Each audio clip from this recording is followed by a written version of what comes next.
Hello, Michael Friedberg here from beautiful North Carolina, and yes, thank you for asking. I did survive Hurricane Matthew. Today I was going to be reviewing two products, but I'm really only going to be using one of them. Today's products come from Schöne Shaving.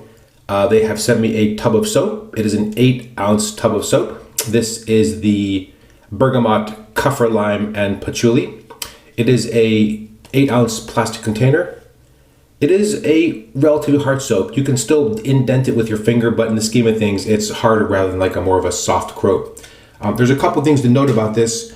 One is that there are no ingredients listed on the packaging. It comes with the lid. There's no ingredients listed on the inside of the lid, which some soap manufacturers do. If you compare the ingredients on their website, the description mentions that it is a famous tallow-based soap, but the ingredients do not list tallow. I have raised that discrepancy to the manufacturer, and they said they would correct it, but to date that still remains a bit of a discrepancy. It is palm oil, coconut oil, there's shea butter, what else? There's a few other things in there. I'll be shaving with that in just a moment, but the other item that they sent me was this walnut wood handled shaving brush. It's a very nice metal bottom, nice and heavy, what looks like a very nice badger knot. A little bit soft, not prickly, but the problem with this brush is, unfortunately, it is so soft and it's lacking any kind of density that when you get it wet, it flops over completely, and actually in some ways is, well, sort of unusual with the soap. It is very hard to get this brush to actually load any soap from that container because it is a bit of a hard soap. And then when you're face lathering or bowl lathering, the brush just collapses completely. And in fact, as you may be able to see, it started to develop a bit of a knot. The hairs got twisted and tangled on the inside from just some basic palm lathering and face lathering tests. So the soap we'll talk about in a minute, but I have to tell you in terms of the brush, I cannot recommend this brush. I would avoid buying this brush. There are much better brushes out there. This is, yes, only a $20 brush, but for $20 you can certainly do much, much better in the market. So in terms of all the brush, I'd say avoid that one. So instead of that brush today, I'm going to be using a brush that I do know and love and I know works quite well. It is going to be the Big Shave limited edition. This is number 97 out of 100. Love the logo on the bottom there. Big, dense badger knot. So let me go ahead and get the soap lathered up. It is a little bit hard, so in fact, you just need to give it a moment to get worked up. I've been lathering this straight from the container, and because it is completely full to the top, you are going to make a bit of a mess. There's just no way around it. I know that for some people that really bothers them. It just doesn't bother me that much. All right, as you can see, I'm just loading the brush now. The scent got 2 thumbs up from my wife, so that's always a big positive. I have to say, the Bergamot, Kaffir Lime, and Patchouli mix actually is really pleasant. I think there's 3 other scents. One is a eucalyptus. I don't remember what the other 2 are. But just note that this is a palm oil based shaving soap, so if you're trying to avoid anything that has palm oil in it for sustainability reasons or others, then this may not be the soap for you. As you can see, lathering up pretty well. Just getting the brush good and loaded. I will pull all that soap off the side in just a moment. That's the problem, when you have a container full to the top. All right, so I'm just gonna pull that off. If I can. Wet my face again a little bit. And let's put that on there. No reason to let good lather go to waste.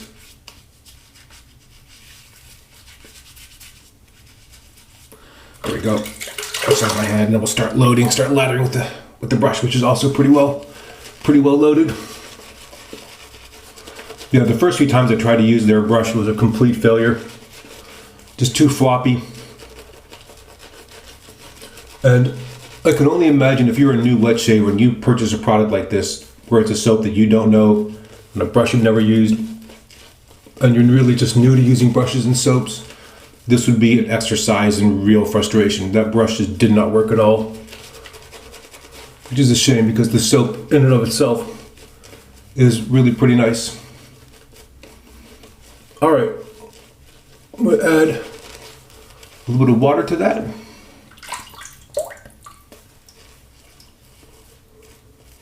Just sort of work it in, then I'll build up the lather again a little bit. There's quite a bit of soap gathered on the base of the brush.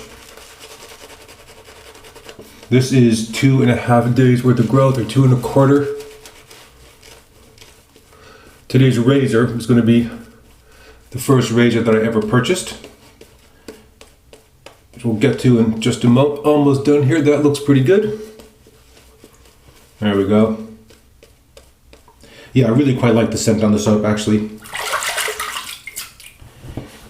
Alright, today's razor is going to be the Merkur 180C, or the 180 or the 23C, using a Gillette 7 o'clock SharpEdge, which is the Gillette in the yellow packaging.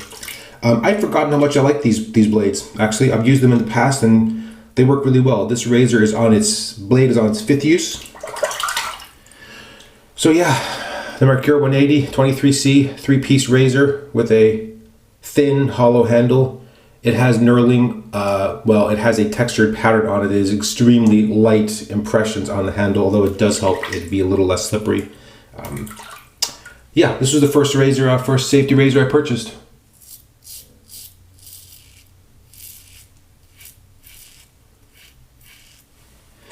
And you know what? It's fine. I know what you're saying. Dabbing with faint praise. Well, yeah, a little bit.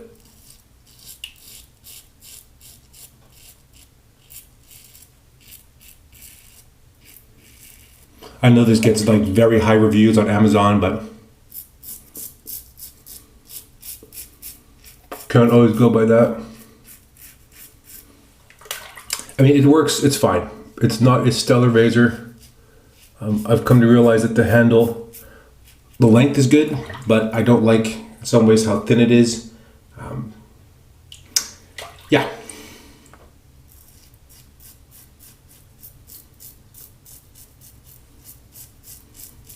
Yeah, soap is performing pretty well, actually. You know, the scent is persistent. I've had a little bit of thinning or drying of the lather, but that may just be just issues loading out of that container. But the soap itself is slick enough.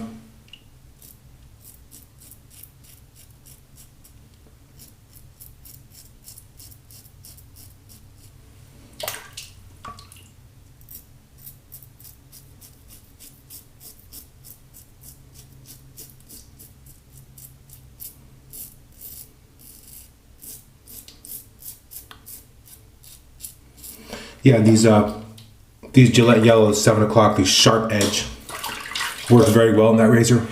Very nice, easy, smooth shave. Great marketing, by the way, to market your razor as the SharpEdge, because, you know, who would have thought? All right, second lather. Again, like a lot of soaps, lather has really settled down. Now it's just nice and creamy again. Yeah, I don't know what it is about the razor, the 180C. There's really nothing, you know, actually objectionable about it. I mean, some may find the handle just a little too thin, but you know, in the scheme of things, it gives a pretty good shave. It just doesn't, you know, make me smile. It doesn't bring any like a sense of joy when using it somehow. Now, of course, that's not strictly necessary. The thing that really matters is the quality of the shave. And yes, it does take hair off, but if for the same money or slightly more, you could get a razor that shaves better and makes you smile every time you use it, why wouldn't you? All right, this is the across the grain. Now I'm just been the last couple weeks taking a careful look at the growth pattern, and it's interesting because, in fact, well, in a lot of places, the hair grows kind of in a mixed direction. So, definitely grows this way here, but it grows mostly like this, but there's also some that grows like that. So what I've been doing is, rather than following some kind of a, you know, strict, super perfect across the grain, I'm shaving mostly across the grain, and in a way where I don't have any discomfort during the shave and still getting a good close shave in the end. So right here, that's actually width a little bit, but I'm going to turn, and really, in some ways, right there, that'd be across the grain.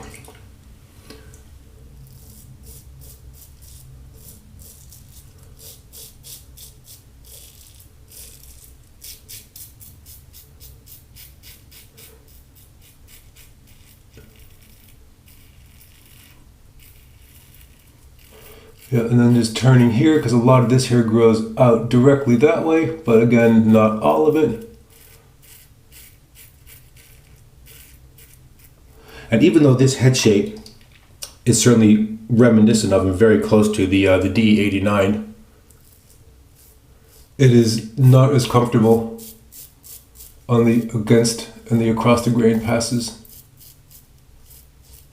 I couldn't tell you what the exact differences are. It doesn't really matter. It's not as comfortable.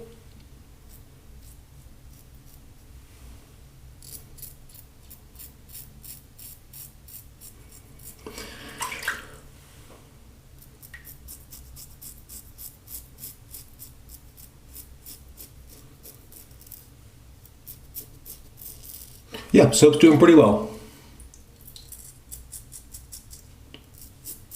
There we go. All right, quick third pass and we'll be done for today.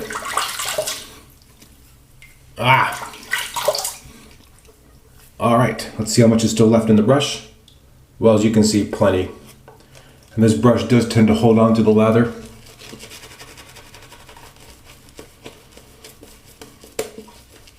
But plenty in there for pass number 3. I'll squeeze out the remaining soap gently for those of you who are using a new brush. Don't get all crazy. So I'm really exerting no pressure. I'm just gently squeezing the brush. Don't overdo it. You can see how much is still in there.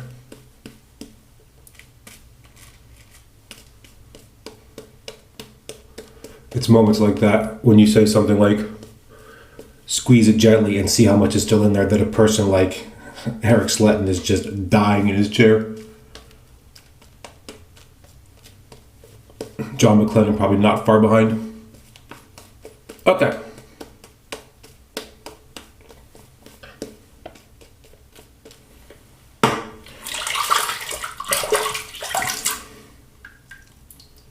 I had a really funny comment too on one of the YouTube videos. A person was complimenting me on my ability not to get soap on my lips. Well, I always get a little bit of soap on my lips, but when I'm lathering my face and around my mouth, I just close my mouth.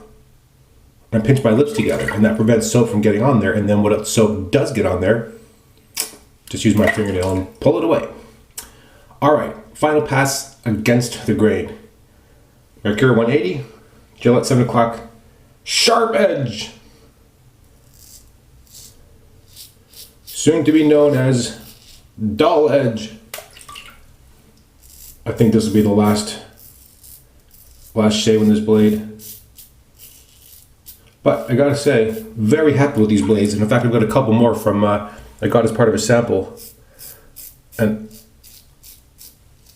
definitely think I'll be picking up some more. Yeah, see here for against the grain is kind of mostly that way, but not entirely.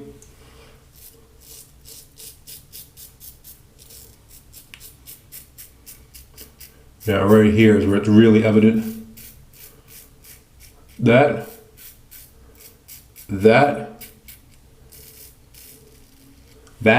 all kind of against the grain.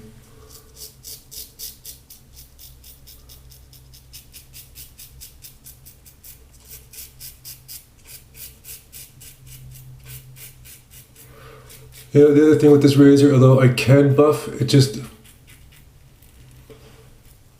I don't know, just not as comfortable.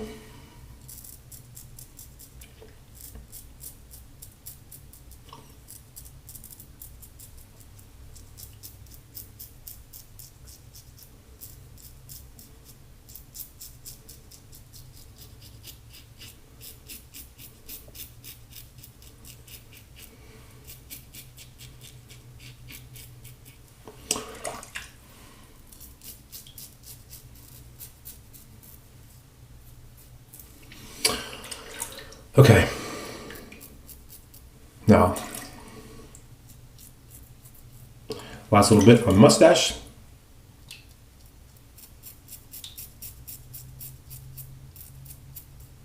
Yeah, soap's still doing a good job.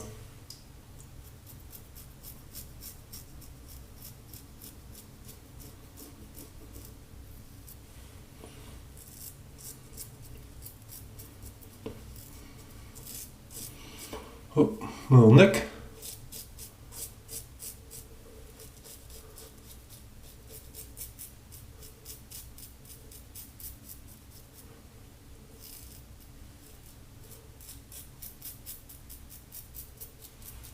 All right. Let's call it quits right there. All right.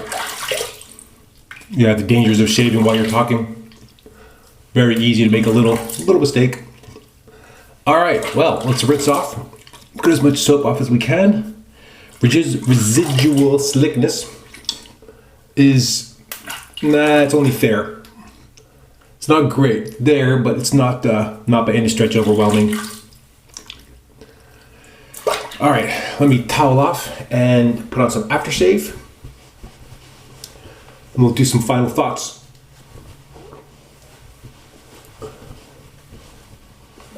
Okay. Well, you know, not every shave is going to be stellar. So today's aftershave, a return to the Myrsol. This is the Formula C. Lightly scented lilac. Mostly what I get is mint and a touch of menthol. And very nice, refreshing, light scent.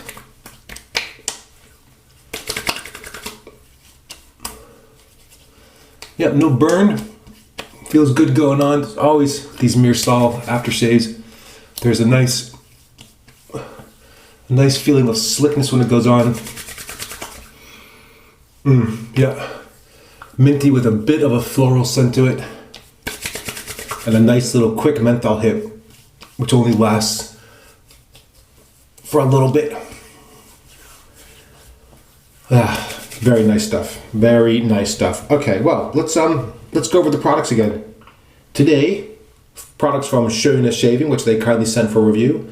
The brush, walnut wood handle, heavy, nice metal base, flat, but the brush itself is simply too thin. It's lacking any kind of density, and for face lathering or bowl lathering, I just could not get this to work. And in fact, it was starting to collapse and not in the middle. The brush, sorry, not recommended. Spend your money on something else. As for the soap, well, apologies, it's a little bit soapy now, but this is the Schöne shaving soap, the Bergamot, Kaffir Lime, and Patchouli. A very large, generous container. I think this goes for $13, maybe $14. Bear in mind, as I said, it is a palm oil base with coconut oil, castor oil, shea butter. Generally speaking, soap works pretty well. I really do like the scent. It also got the spousal 2 thumbs up, so that's always something to think about there. Today's stand-in brush, pinch hitter as it were, was the Big Shave 2014 Custom Limited Edition brush. Wonderful, wonderful brush. Today's razor, my very first safety razor, the Merkur 180 23C. Like I said, this is not a bad razor, but it's also not a great razor. It gets the job done. I find it kind of utilitarian. The handle is a little too thin for me. The knurling seems a little, it's there, but it feels kind of fake in this game of things. Like, they could have tried a little harder maybe. And I think you can also just get better razors today for the same amount of money. However, if you do like a long handle, you feel like if you're using a thick handle, it's hard to hold, this may well be a very good choice for you. And obviously readily available. The blade for today was the Gillette 7 o'clock SharpEdge, which comes in the yellow wrapper. Wonderful blade, which I haven't used in quite a while, but yeah, I'm very glad I went back and got another couple of those as part of a sample pack. Then today, to close it off, the Myrsol Formula C. Wonderful aftershave, nice light scent, light menthol hit, which is already dissipating, just feels very good. That was a pretty good shave. That was pretty, in the scheme of things, actually a pretty good shave. I do like the soap. Not the brush so much. So if you're interested in that particular scent, go check them out. I think they may also be a reseller for fat tip razors. You'll get punched out from their site to another vendor site, and I think that's where some of the confusion comes in. So just something to bear in mind. Well, I think that's it for today. I hope you're all having a fantastic day. Thank you so much for watching. Again, if you have questions or comments about the video or the products I've used, please feel free to leave a comment and I'll try to get back to that as quickly as I can. And otherwise, until next time, goodbye.